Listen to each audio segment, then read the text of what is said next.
Hey guys, how's it going? Michael Troy here. Today we're looking at Fantastic Four number 3 Facsimile Edition. I love these Facsimile editions. They're exact replicas of the original single copies that were published way back when. I've never read Fantastic Four number 3 before this issue, so I was super excited. It is so bizarre and wonderful in so many ways. Check out this gorgeous Jack Kirby cover. This issue establishes so many things: the costumes, the Fantastic Car, and the Baxter Building, which I don't believe they refer to the Baxter Building as of yet. 10 cents originally, 12 cents originally, $4.99 now. Printed on a little bit glossy stock. People are decrying that, but for DC does their version of facsimiles, they call them artifact editions, and they've been doing theirs on newsprint, which seems to satisfy the fanboys a little more. I'm just happy for a new crisp printing that'll showcase the beautiful art, and the ads are intact. It is so ironic that there is a ad for a book or a pamphlet or whatever it is for only $1.98 on how to hypnotize, because spoilers, that is entirely what this whole issue is about. The Fantastic Four and the Menace of the Miracle Man by Stan Lee and Jack Kirby. The only two given credit. We have no idea who the inker is. We have no idea who the letterer is. And we have no idea who the colorist is. Colorists would get credit way late in the game. And the colors are kind of crazy. They have limited resources, but they're sublime at the same time. So they happen to be at this magic show to watch this illusionist, Mr. Miracle, perform. And he calls them out in the audience. I mean, arguably, Sue, Reed, and Johnny could, probably maybe not be recognized. I mean, this is before the internet, right? But Thing with his glasses, his trench coat, scarf, and gloves all wrapped up, hilariously standing out, right? So he calls them out. He does a few magic tricks, and then Thing, what a revolt and development, whatever. Okay, so reading this re-triggered my annoyance by the Fantastic Four trailer. Still have time to fix it. If you guys are watching it, we need a gravelly Thing voice. I was like, it only makes sense because I feel like his vocal cords are made out of rocks, so they're like two rocks rubbing against each other. You think you can't, huh? Anyway, love the colors, right? Very much the way Eric Larson colors the Savage Dragon, the old, I was going to say 70s Marvel style, but this is 60s, and it is sublime. I love how silly it is and how dated. The Thing clearly has lips. I feel like, when he became more refined and rocky, he definitely lost his lips. Look at this Baxter Building, one of my favorite structures of architecture in history. I love the design. Whenever I was like 10 or 12, probably 12 years old and on, doing my submissions for Marvel Comics, I always put the Baxter Building in the background. I mean, how can you not? It's so wonderful. I love a good cityscape. Good foreshadowing. I love, I don't know how the writing is going right now, but I'm sure it's like the Marvel method is in place, and Jack Kirby wonderfully works in a way to introduce a Kirby monster into the story. At the Bijou, this great big monster statue, he's going to make it come alive. I just love the coloring, right? Love this cutaway view of the Baxter Building. So hilarious. The tenants have no idea that the top tower is owned by the Fantastic Four. Nothing bad could happen to that. Could you imagine? The music's too loud. Well, Galactus, turn down your boombox, right? Fantastic Four pinup page. Love this so much. Johnny becomes a teen heartthrob, basically, but I don't know. Does he look kind of ugly there? I don't know. Anyway, so this monster, I love the old school comic books, how they had chapter breaks for no reason. But if it gives you what is tantamount to a new splash page, then I'll take it, right? Sue showing off her design skills. Hey, look, I designed us all costumes. And just to troll the Thing further, he's the only one who has to cover his ugly face, just to drive home the fact that he is a fucking thing, by the way.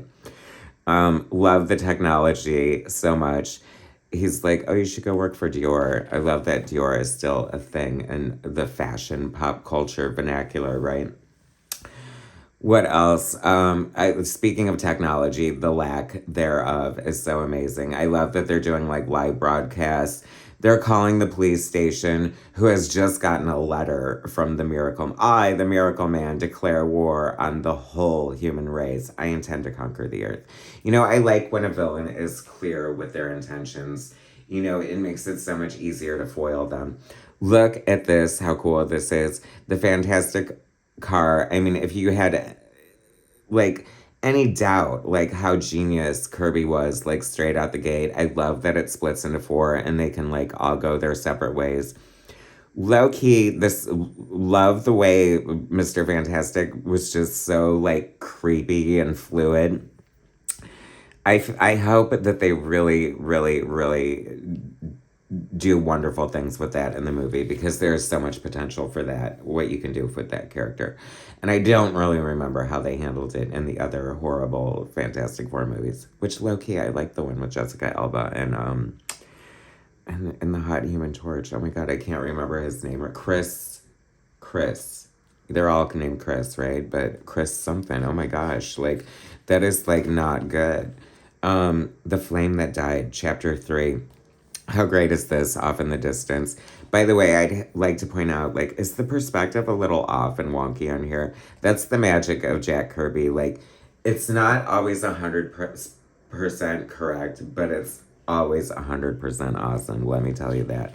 I love this. Just like seeing them use their powers and having them easily foiled. Wrist radio.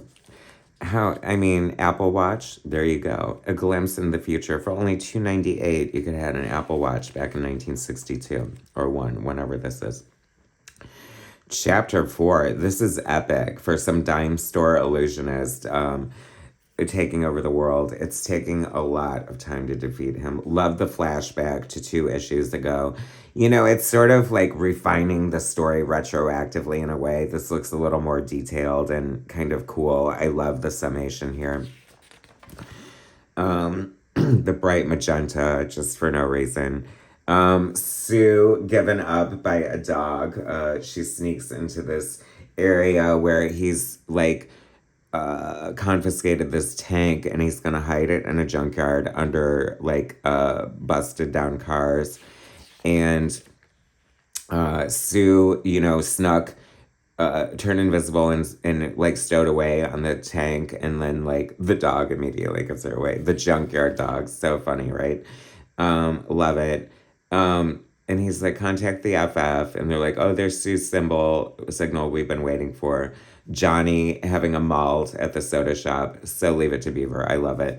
Of course, he has to get called into action and join the team. Fantastic Four fan page. Oh my gosh, no way. Is this like the first Fantastic Four letters page? How crazy it is. That and whatever. So Alan Weiss, like the Alan Weiss, like no way. And S. Brodsky, that has to be Sal Brodsky, right? Okay, I don't know. Could be not. I'm not sure. Anyway, chapter 5, the final challenge. I love this helicopter here. He's like, I've got a giant key, but it's actually a machine gun. And I think this is the moment where Reed kind of figures out what's going on. And I don't know, of all the ways to use his power, he's like, I'm going to turn into a bouncing ball. Because have you ever tried to shoot a bouncing ball with a machine gun? It's next to impossible. And then things like, well, I'm just going to let him shoot me until he runs out of bullets. Like, is the thing bulletproof? I mean, I don't know. Like, I feel like he kind of is, but wouldn't the Rock just like bust up at the same time? I'm not sure. And then hilariously, in this junkyard, they store antique cars between shows or wherever the hell they are. Like, this is so crazy and all over the place, but once again, I love it. So, risking this antique, they're like, oh, great, let's take this antique car that probably goes 2 miles an hour and try to defeat this illusionist. And by the way, the jig is up. Reed figured it out. Nothing happened. No big monster attacked the city. That was just a key. He's an illusionist, and he probably used this $1.98 book in the beginning of the thing to gain his powers and foil the Fantastic Four. And Torch is just like, screw this. All we do is fight. I'm out of here. And they're like, oh no, hopefully he doesn't turn on us. Like, that's their biggest concern. Foreshadowing? I don't know. Anyway, how amazing is this? Loving the first few issues of the Fantastic Four. I really hope they do the first year, which I kind of think they are. So I'm totally down for it. I will be back with issue 4 if they do it, and you should be too. Thanks for watching, guys. Subscribe to my channel if you haven't already. Hit that like button, and I will bring you more soon.